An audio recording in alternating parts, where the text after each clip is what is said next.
Welcome to The Explainer. Today we're diving into a really focused, incredibly powerful concept from our source material, the golden key of masterful communication. Let's set the stage for a second here. Imagine you're about to step up to a podium. Or, maybe you're just unmuting your mic on a high-stakes, make-or-break virtual call. Your heart rate takes up a bit, maybe your palms get a little sweaty. In that exact moment, what actually separates an adequate speaker who just kind of survives the presentation from a truly masterful one who completely commands the room?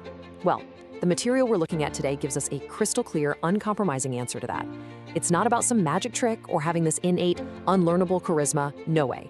It is entirely about unlocking masterful communication through highly targeted, intentional mental practice. Okay, let's dive into this. We get this foundational premise right out of the gate from the text. Practice is the golden key to success. Now, I want you to notice what is explicitly missing from that statement. It doesn't say natural talent is the key. It doesn't say having this big extroverted personality is the key. It says practice. The material is making a really definitive absolute claim here. But we've got to define what practice actually means in this context, right? Because we're so used to this misconception that great speakers are just born with the gift of gab. We just assume they open their mouths and all the right words magically fall out. But the source actually frames practice not just as a helpful tip, but as the ultimate, indispensable tool, the literal golden key you need to unlock your full potential. And crucially, this isn't just about reading your notes out loud to a mirror. It's really about rigorous mental conditioning. Now, you might be wondering, what if I'm already a pretty good speaker? What if you can naturally hold a conversation or lead a meeting without breaking a sweat? Well, the text explicitly insists that no matter how good your baseline communication skills are, practice makes perfect. Practice is the vital bridge here. It's the active, non-negotiable process that takes you from having just good communication skills all the way across the gap to achieving truly perfected skills. Think of it like a pro athlete. An athlete might have natural agility, their good baseline, but they still run drills every single day to get that perfected execution. The exact same thing applies to speaking. A speaker with good skills might wing it and get a decent result. But a speaker with perfected skills has intentionally crossed that bridge through practice, leaving absolutely nothing to chance. You simply can't bypass this step if mastery is your ultimate goal. So let's move right into Section 1, Training the Mindset. Moving into this actual training phase, the source points out a fundamental shift. True practice requires a total adjustment of your mindset. It's an internal recalibration. You know when that adrenaline dumps into your system right before you speak? You need a holistic system to rewire your brain in real time. During practice, participants are trained to adjust their mindset in 3 really specific ways. Number 1, speak to all like you're speaking to one. Number 2, always remind yourselves you are the subject expert. And number 3, kill all your negative perception. This right here is your mandatory mental checklist. It's designed specifically to combat those nerves and really ground you. So let's break down exactly how each of these steps reconstructs your internal framework. Step 1, speak to all like you are speaking to one. Notice how my delivery just changed there? I'm not projecting to some giant faceless crowd right now. I'm talking directly, intimately to you. And the psychology behind this technique is absolutely incredible. When you look out at a massive sea of faces, your brain perceives this huge, intimidating threat, and your cortisol levels naturally spike. But when you mentally shrink the room and just pretend you're having coffee with a single friend, that whole biological panic subsides. It lowers your stress response. And not only does it calm your nerves, but it also completely transforms how your audience feels. They don't feel like just another demographic anymore. They feel individually valued.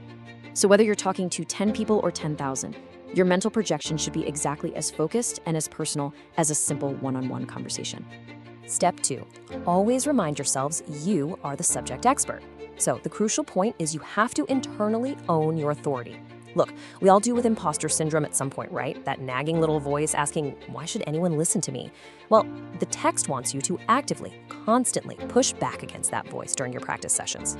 And to be clear, this isn't about arrogance. It's about claiming your absolute right to share the information that you've put the work into preparing. You need a mental mantra right before you step up to that microphone. Remind yourself of the effort you put in. You hold the golden key for this specific subject matter. Because if you don't believe you're the expert, there is no way your audience is going to believe it. Your mindset absolutely has to reflect that quiet, unshakable confidence. And that leads us right into step 3. Kill all your negative perception. I really want to emphasize the incredibly strong language the source uses here. It doesn't tell you to just reduce your negativity. It doesn't ask you to manage it or, make peace with it. It uses the word kill. This final step of the mindset training demands the complete and utter elimination of internal negativity. So, what does that negative perception actually look like in the real world? It's overthinking that tiny stutter you had 2 minutes ago. It's worrying about whether the person in the third row is silently judging your outfit. It's the fear of stumbling over your very next point. Literally, any lingering thought that undermines your confidence has to be systematically eradicated during your mental practice, leaving zero room for doubt. Which brings us to Section 2, Perception Dictates Reception. Now, we finally arrive at the core reason why this intense mental training is just absolutely critical. We've been building up to the ultimate cause and effect climax of this whole explainer. Why exactly is killing your negative perception absolutely mandatory according to the source? And this brilliantly illustrates the text's most vital axiom: perception affects reception. Your internal perception, the mindset you've cultivated, the negativity you've either killed off or allowed to survive, directly and inevitably affects your audience's external reception. Let's look at a really concrete scenario. Imagine speaker A walks on stage internally obsessing over a mistake they made during rehearsal. Their perception is super negative. As a result, the audience receives that insecurity. They feel uncomfortable and kind of disengaged. Now, speaker B delivers the exact same script, but their internal perception is that they're a trusted expert speaking intimately to a good friend. The audience receives exactly that warmth, that clarity, and that authority. Your internal reality always dictates the external result. And this brings us to a critical point of self-reflection to wrap up our journey through the source text today. Are your negative perceptions killing your audience's reception? If practice is indeed the golden key to success, then mastering your internal mindset is exactly how you grip that key and actually turn it in the lock. Everything we've covered today, speaking to one, owning your expertise, entirely eradicating those negative thoughts, that is what builds the bridge from a good speaker to a masterful one. Don't let your own unchecked negative internal dialogue sabotage your external success.